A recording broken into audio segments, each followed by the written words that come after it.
নমস্কার। যেমন কথা তেমন কাজ, আর তাই মেঘবাবুরের পাতায় আমি রয়েছি গোপা। শুরু করছি আজকের কবিতা।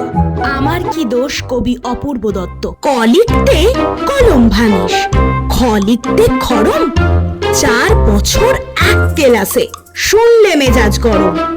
সারা দুপুর করিসটা কি, ঘুম নেই তোর চোখে? এত বকি তবু কি তোর মাথায় কিছু ঢোকে? এই শুনে রাখ, লাস্ট ওয়ার্নিং, সময় দিলাম 6 মাস, এর মধ্যে শিখতে হবে সন্ধি এবং সমাস।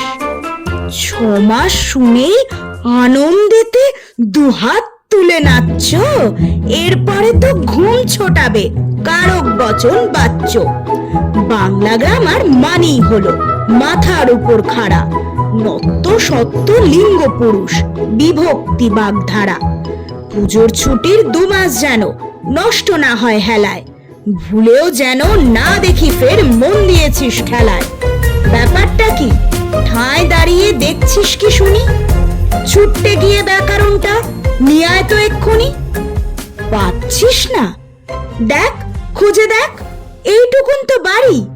বল দেখি তোর কবের থেকে বইয়ের সঙ্গে আরি? মিথ্যে মিথ্যে বকছো আমায়, ভাবছো আমি বোকা? আমার কি দোষ? বই তো কবেই কেটেছে উই পোকা।